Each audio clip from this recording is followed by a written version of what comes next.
ప్రభుత్వం వచ్చి దాదాపు 100 రోజులు అయితే కంప్లీట్ చేసుకుంది. దాని మీద మీ అభిప్రాయం ఏంటి సార్? 100 రోజుల్లో ఏం చేశారు చెప్పండి? అభివృద్ధి ఏం జరిగింది? రోడ్లు వేస్తాను అయ్యలేదు, వరద వచ్చిందని చెప్తున్నారు, ఇప్పుడు లడ్డు ప్రసాదం చెప్తున్నారు.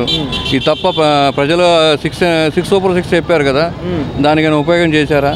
అమల్లో తెలియదు. ఇంకేం చెప్పండి సార్. తిరుపతిలో లడ్డు ప్రసాదంలో జంతువుల కొవ్వు కలిసింది అని చెప్పేసి రిపోర్ట్ల ఆధారాలు చెప్తున్నాయి కదా సార్, దాని గురించి మీరేమంటారు? సార్, దేవుడిని ఎవరు నమ్మినోడు ఎవరు చేయడండి. ముస్లిం అయినా హిందూ అయినా ఎవరైనా దేవుడు అనేవాడు అందరు సమానమే సార్. అంత నీతిమాలినోడు ఉన్నారంటారు ప్రపంచంలో? ఉండరు కదా సార్. అది వాళ్ళకే తెలియాలి, మనకు తెలియదు కదా సార్. అలాగే నిన్న పవన్ కళ్యాణ్ గారు కూడా ప్రాయశ్చిత్త దీక్ష చేయటం మనం చూసాం నిన్న, దాని గురించి మీరేమంటారు సార్? పవన్ కళ్యాణ్ గారు మంచి పనులు చేస్తున్నారు కాదన్నారు, అది కూటమి అన్నారు, ఓట్లు జారవద్దన్నారు, అన్నీ చెప్పారు సార్. కానీ ఆయన చేసింది ఏంటంటే 6 సూపర్ 6 చెప్పారుగా, చంద్రబాబు చెప్పి అమల్లో తేవాలి కదా సార్. బస్సు ఫ్రీ అన్నారు, గ్యాస్ 500 అన్నారు, తర్వాత ఇంకేంటంటే ఆడపిల్లకి 18 సంవత్సరాలు దాటితే 500 1500 ఇస్తా అన్నారు. ఏది అమలు చేయట్లేదు సార్. రోడ్లని అభివృద్ధి జరగట్లేదు. ఏమన్నా డబ్బులు లేవన్నారు, అప్పుడు లేవు ఇప్పుడు లేవు. ఇంక దేశాన్ని చేసేది ఏంటి సార్ చెప్పండి సార్? ఏదో వచ్చిన వాళ్ళు చేస్తే మోడీ కింద మనకు ఉన్న ఎంపీలు ఉన్నారు కదా, నిధులు తెచ్చి మనం బాగు చేయాలి కదా, చెప్పండి సార్. పవన్ కళ్యాణ్ గారు కొంచెం సహకరించి మోడీ గారిని అడిగి డబ్బులను తెస్తే మన రాష్ట్రం డెవలప్మెంట్ అవుతుందండి సార్. ప్రజలు సూపర్ 6 పథకాలు అడుగుతున్నారు, అందుకే చంద్రబాబు గారు లడ్డు సాకు చెప్తున్నారు అని చెప్పేసి అయితే కొన్ని వ్యాఖ్యలు వస్తున్నాయి, దాని గురించి మీరేమంటారు సార్? నా అభిప్రాయం అదే సార్, నా మనసులో ఉన్నది అదే. అప్పుడేమో వరదలు చూపించారు మనకి ఇక్కడ విజయవాడలో, అది నెక్స్ట్ ఏం దొరక్క సూపర్ 6 ఎక్కడ అమలు చేయాలో వచ్చిద్దని చెప్పి లడ్డు ప్రసాదం అన్నారు. అన్నారో అనుకున్నాం మనం, కానీ అది జరిగిందో లేదని ఆయన నైట్గా నిరూపిస్తే బాగుంటుందని అనుకుంటున్నాం. ఏదైనా ఆయన క్రిస్టియన్స్ అయినా ముస్లిమ్స్ అయినా హిందూ అయినా ఏ దేవుడైనా సమానం సార్. ఎవరు చేయరు సార్, నా మనసు అనిపించింది చెప్తున్నాం సార్, చేయరు. ఇక పైన దేవుడు ఉన్నాడు. ఇక మరి వైసీపీ నుంచి కీలక నేతలు జనసేన పార్టీలో కూడా చేరడం చూసాం మనం నిన్న. అంటే ఇలా చేస్తే ఏమైనా వైసీపీ దెబ్బతినే అవకాశం ఉందంటారా? దాని మీద మీ అభిప్రాయం ఏంటి సార్? వైసీపీలో ఉన్న, టీడీపీలో ఉన్న, జనసేనలో ఉన్న నాయకులు వెళ్ళిపోతారు కానీ ఓటర్ వెళ్ళరు సార్. ఏ ఓటర్ అయినా సార్ ఎక్కడే ఉంటారు, ఎవరికి నచ్చిన సిద్ధాంతం ఆయన పాటిస్తారు సార్. ఈ నాయకులకు నైతిక హక్కు, నైతిక విలువ లేవు సార్. ఇవాళ ఎలా అయిందంటే తన సొంత వ్యక్తిగతం ఏ పార్టీని వెళ్ళిపోతాడు సార్. అమ్మ బాబుగైనా ఉన్నంత ప్రేమ కూడా పార్టీల మీద లేదు సార్ వీళ్ళకి.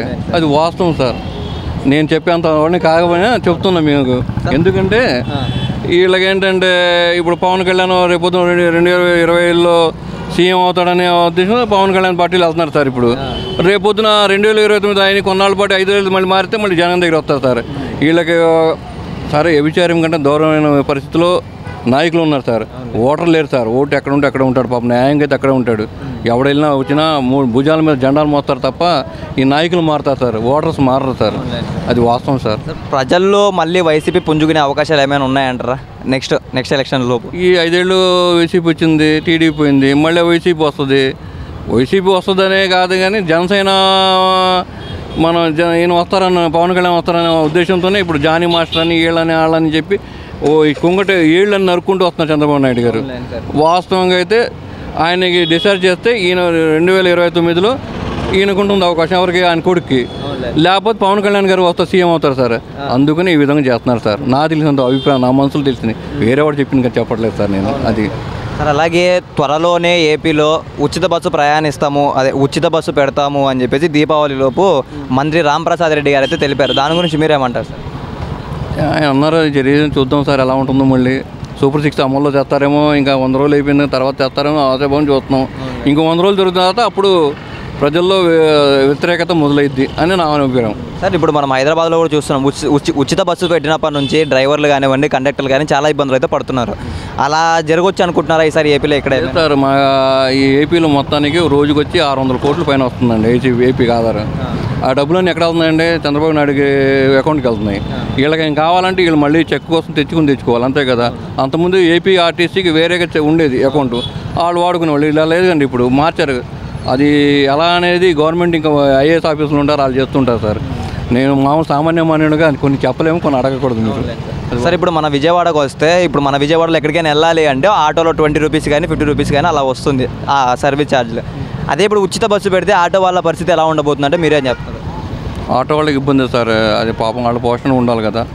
ఉచిత బస్సు అనేది కొన్ని పల్లె వెలుగు పెడతారేమోనండి, కాకుండా ఆటోలో ఉండాలి సార్. ఇప్పుడు వాళ్ళకి ఉపాధి కావాలి కదా సార్. పొద్దున్న లేస్తే వాళ్ళ ఉపాధి 1,00,000 రూపాయలు పెట్టుకుని చేస్తున్నారు. వాళ్ళకి ఎంత వస్తాయి నాకు తెలిసి 100, 200, 300 సంపాదిస్తారు సాయంత్రానికి. అన్నీ పోవడం మళ్ళీ ఇబ్బందే కదా. ఇది ఉచిత బస్సు అనేది ఆటో వాళ్ళకి ఇబ్బందే సార్ నాకు తెలిసి. ఆ ఓట్లు కూడా పోతాయనుకుని నా మనసు అభిప్రాయం. సార్ ఉచిత బస్సు ఒకవేళ పెడితే లోకల్లో అంటే సిటీలో పెడతారంటారా, పల్లెటూరులోకే పెడతారంటారా, ఎక్కడెక్కడ పెట్టవచ్చు అనుకో మీరు అనుకుంటున్నారు? ఇలా మనసులో పల్లె వెలుగు పెడతారని చెప్తున్నారు సార్. అది ఎంత ఏం జరిగిద్దో చూడాలి సార్. నెక్స్ట్ దీపావళి చూద్దాం సార్, ఏం జరిగిద్దో చూసి మాట్లాడదాం సార్. మరి సిటీలో పెట్టే అవకాశం ఉందంటారా సార్ ఏమైనా? సిటీ బస్ కూడా పెడతామన్నారు కదా సార్. అన్నీ పెడితే ఇక అన్నీ ఇప్పుడే డబ్బులు లేవన్నారు. ప్రజెంట్ ఇక 600 కోట్లు పోతే మళ్ళీ ఎక్కడ గవర్నమెంట్ అన్నాడు రన్ చేస్తారు చెప్పండి. దానికి కూడా ఉండాలి, అవకాశం ఉండాలి కదా సార్. చూద్దాం సార్ ఎలా ఉంటుందో. నా అభిప్రాయం అయితే ఉచిత బస్సు అనేది కొంచెం ఇబ్బంది, కానీ చంద్రబాబు గారు చేస్తారు, ఆయన టెక్నికల్గా ఆయన డెవలప్ చేస్తారని నా అభిప్రాయం.